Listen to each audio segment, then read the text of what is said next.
Assalamualaikum warahmatullahi wabarakatuh.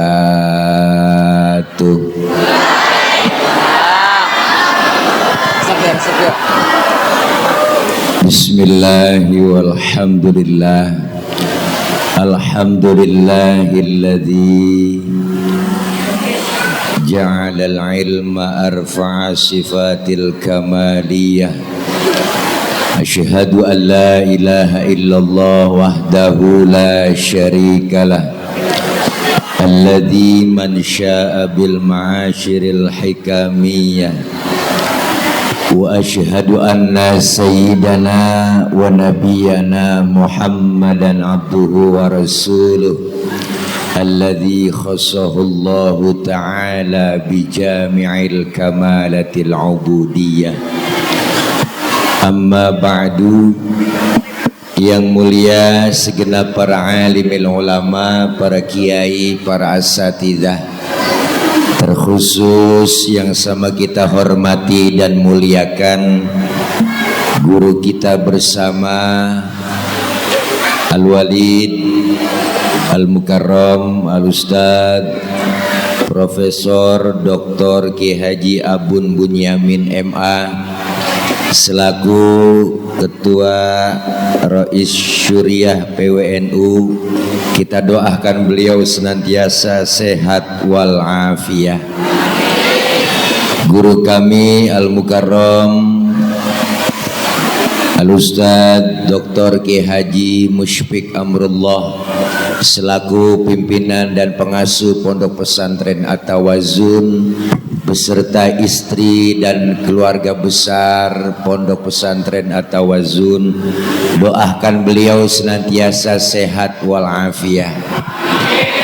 Guru kami Al-Mukarram Al-Ustad Ki Haji Wildan, dan juga saya punya guru Al-Mukarram Al-Ustad Ki Haji Dr. Mustafa Mugni yang datang dari Kelapa Nunggal Cilengsi, dan beliau adalah salah satu pimpinan atau pengasuh Pondok Pesantren Darul Mugni Al-Maliki. Doakan beliau sehat walafiat. Hadir tengah-tengah kita Bapak Wakil Bupati Subang, Bapak Haji Agus Maskur,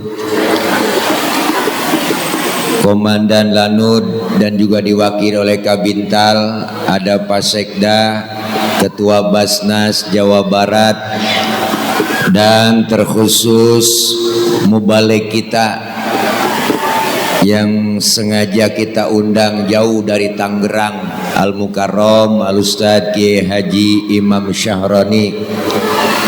Kalau melihat posturnya, beliau adalah ulama besar. Kalau beliau ceramah beseknya dibawa pulang, makanya gemuk langsung dimakan. Kalau saya jual, makanya kelihatan kuntet, kurus, tenggeng, atlet antara tulang dan kulit. Banyak guru-guru yang lain yang mohon maaf, ada teman-teman saya dari rombongan GP Ansor dan Banser, dan juga seluruh jamaah, ibu-ibu, bapak-bapak, wali santri, dan rekan-rekan semuanya, para santriawan dan santriawati yang insya Allah dimuliakan oleh Allah Subhanahu wa Ta'ala. Saya makmuman saja sama beliau Ki Haji Imam Syahroni karena waktu sudah menunjukkan jam 1 kurang 1 jam. Udah rada tengari, yang enak doa langsung makan. Setuju? Lapar berarti ya.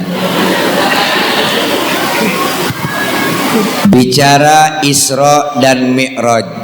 Isra secara bahasa artinya jalan di waktu malam. Bu,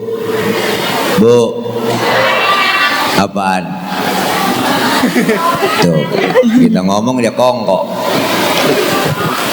Secara bahasa Isra artinya jalan di waktu malam. Berarti orang yang lagi jalan malam itu orang lagi Isra. Ibu-ibu berantem sama suami tengah malam, gembol pakaian, kabur dari rumah, berarti ibu lagi begitu kira-kira. Perjalanan di waktu malam yang sangat jauh tapi ditempuh dengan waktu yang singkat. Kenapa? Karena Isra Mi'raj maunya Allah, bukan maunya Nabi. Ya Bu, ya Bu. Kalau Allah yang mau, nggak ada yang bisa ngalangin. Maka Isra Mi'raj adalah ukurannya bukan ukuran otak. Kenapa? Karena otak kita kekecilan buat nerima peristiwa sebesar Isra dan Mi'raj. Ukuran Isra Mi'raj adalah ukuran iman. Kalau otak kita nggak bisa ada, nggak nyambung. Guru kita bilang begitu tadi. Nih kalau kita ngomong otak nih, nih kita main otak-otakan nih. Bu, tuh ada anak kecil nih tuh bocah. Nah ini, ya iya, tuh anak ada emaknya, pasti ada bapaknya kan? Ada nggak? Ada. Emak bapak sebab, anak akibat. Ada emak, ada bapak, jadilah anak. Kalau kata otak, bener Bu? Tapi kalau kata iman enggak begitu. Mana buktinya? Nabi Adam, bapaknya enggak ada, emaknya enggak ada, Allah mau jadi tuh Nabi Adam, bener? Siapa lagi? Nabi Isa, bapaknya enggak ada, tapi emaknya ada, Allah mau jadi tuh Nabi Isa. Kenapa Siti Maryam bisa hamil padahal nggak punya suami? Itu mukjizat Allah yang mau. Siti Maryam wanita suci, nggak pernah dijamah laki-laki, nggak punya suami, bunting. Sekarang juga banyak perempuan yang nggak mau ngalah ke Siti Maryam. Bukan di sini, di luar negeri, luarnya lagi.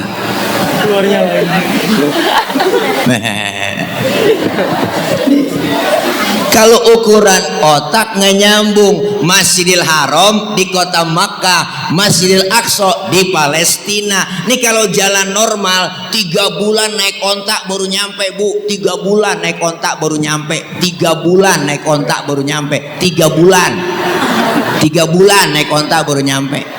3 bulan nyaut apa iya gitu. 3 bulan parah banget ngomong sampai maju nggak diiyain. Bu,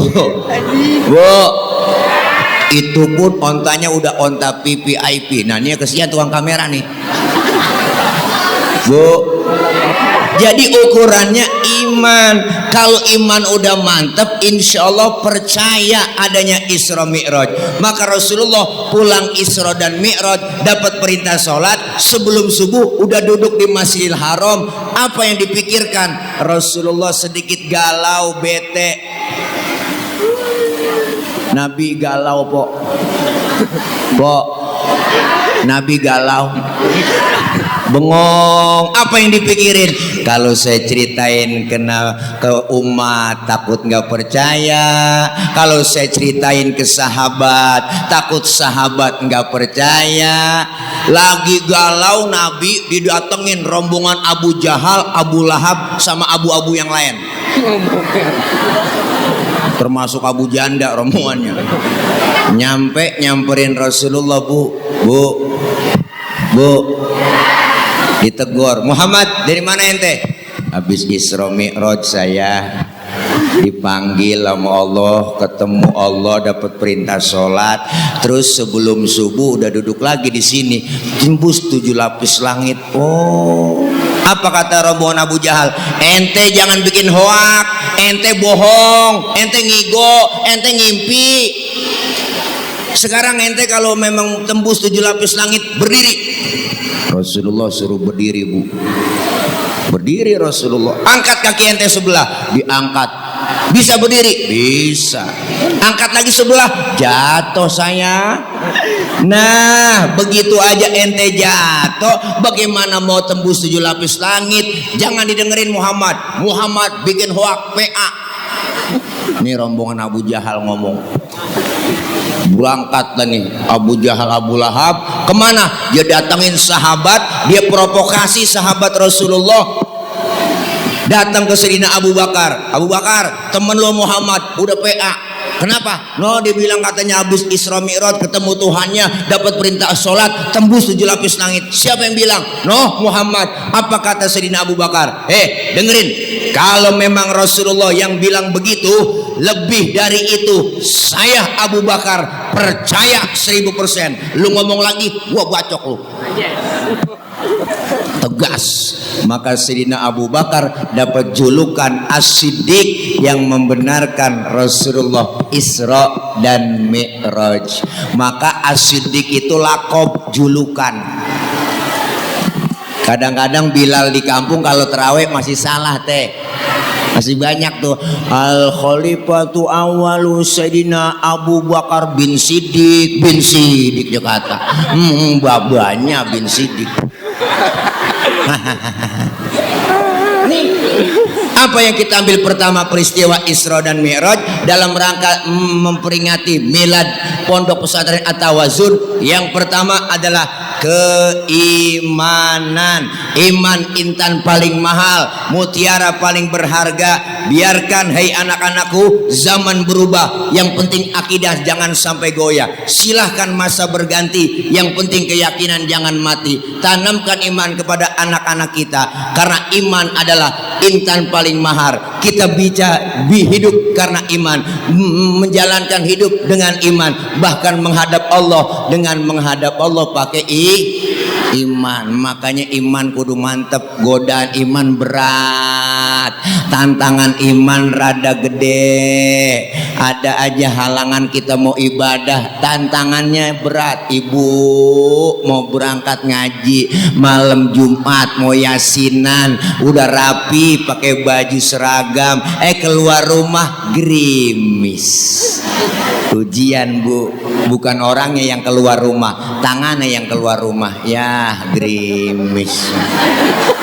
Ngomong di hati, gerimis lagi mau ngaji, ntar juga gede manjur tuh omongan.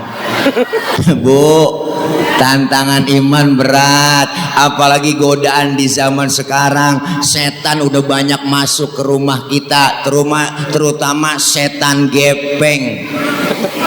Tahu setan gepeng?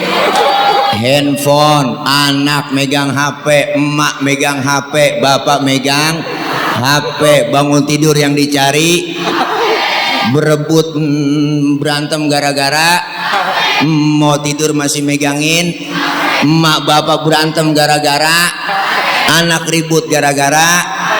Nih sekarang terjadi bu, zaman perubahan sudah lihat. Kita laksanakan, kita rasakan sedikit di hati kita. Iman banyak ujiannya, cobaan banyak. Maka kalian, hei generasi muda, para santri, lihat zaman antum semua berbeda dengan zaman guru-guru kita. Dulu nih zaman masih kecil, Bang Tile masih kecil, sekarang masih kecil juga. Orang tua tegas, didik anak galak. Mau nonton layar tancap aja susah bu. Orang tua galak. Apa kata orang tua? Masuk kamar, kunciin pintu, lu keluar, kaki lu patah. Dulu bener. Sekarang anak kita bagaimana mau dikunciin pintu, filmnya udah masuk ke kamar, filmnya udah masuk di handphone. Bener? Beda orang tua dulu, tegas, galak. Karena sifat anak-anak kita, Pak, Bu, itu anak-anak yang namanya generasi milenial dan generasi Z, ya kan? Itu sifatnya apa? Hubbut taklid, seneng niru. Yang dia tonton, yang dia lihat, pengen dia tiru. Bener kan? Dulu saya ngerasain masih kecil, demen banget nonton film Batman. TV masih hitam putih, dicas pakai aki. Habis nonton film Batman, saya pengen jadi Batman. Ambil sarung, ikat di leher, lompat dari atas meja, lari keliling kampung. Batman, engkau idolaku Batman. Dulu. Sekarang anak kita tontonannya bukan Batman lagi, boy band. Bu, Bung Karno pernah bilang, berikan aku 10 pemuda akan aku goncangkan dunia. Sekarang lain, berikan aku 10 pemuda akan aku jadikan boy band. Ini tantangan anak-anak kita berat. Tidak lain pondasinya pesantren. Benar. Almarhum wal maghfurlah, Bapak Presiden kita pernah bilang, siapa? Bapak B.J. Habibie pernah berkata, anak kita otaknya boleh Jerman tapi hatinya tetap Mekah. Benar?